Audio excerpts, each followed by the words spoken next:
that your very important message gets lost in your movement and your gestures. Mr. Toastmaster, fellow Toastmasters, honored guests, as Toastmasters, we are taught the importance of stage movement as a way of reinforcing our very important message. We're taught to use gestures in addition to movement to reinforce our message. And in fact, there's a manual about gesturing in which Dr. Ralph Smedley, the founder of Toastmasters, is quoted as saying, "The speaker who stands and talks at ease is the one who can be heard without weariness. If his posture and gestures are so graceful and unobtrusive that no one notices them, he may be counted truly successful."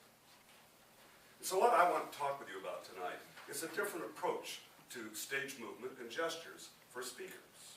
Because sometimes what I've noticed with Toastmasters is that we seem to have been told we need to have movement to our speeches. And so we do grand gestures and we march all over the stage. And it becomes a distraction to our very important message. I want to challenge you tonight to think in terms of a more nuanced approach to stage movement and gestures.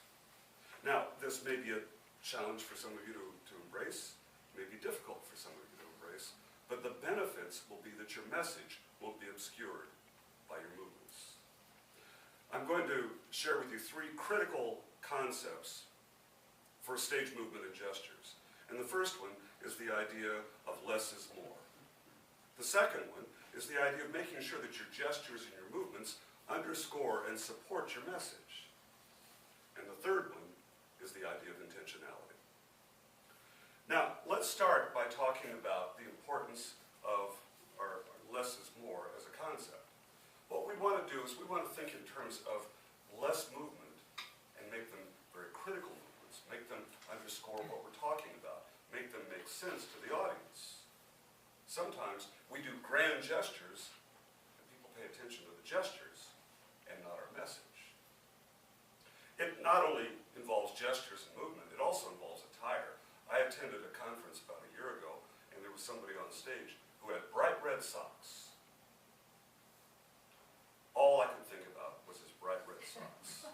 It had nothing to do with his message, and I, to this day, can't tell you what his message was. Similarly, a friend of mine was giving a speech, and she was wearing bright blue rubber boots. She's a wonderful speaker, and to this day, I can't tell you what her message was, but I can tell you that she was wearing bright blue rubber boots that had nothing to do with her message. So, the first concept is the concept of less is more. Now, the second concept is the idea of making sure that your gestures and your movements underscore and support your message. We need to think about what we're saying, when we're saying it, and how we want to draw attention to that message. So, we move when it's appropriate with the message. We move when we change a paragraph. We move when we change an idea. We move when we want to create emphasis, but we don't move at random. And that leads us to the third critical concept, and that is the importance of intentionality. So we think about what we're going to do. We know that there's a reason why we make a movement, and we don't move without a reason. We rehearse our movements and our gestures in much the same way that we rehearse the words that we're going to speak. So to take us back to the three concepts, the first one is the idea of less is more.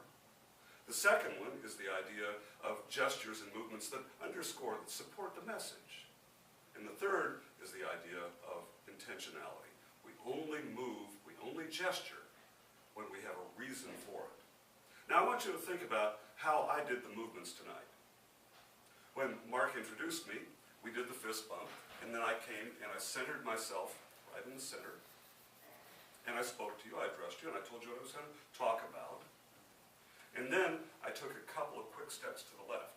Now, in this particular setting, because this is such a small room, it probably, in another type of a demonstration, I wouldn't have taken 2 steps, I might have only taken 1.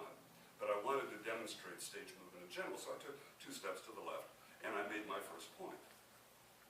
Then, before I made my second point, I came back to center.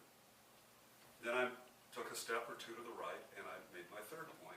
And then I came back to center and I summarized it. So when you're speaking, think about the rule of threes. It's the same as the rule of threes in comedy.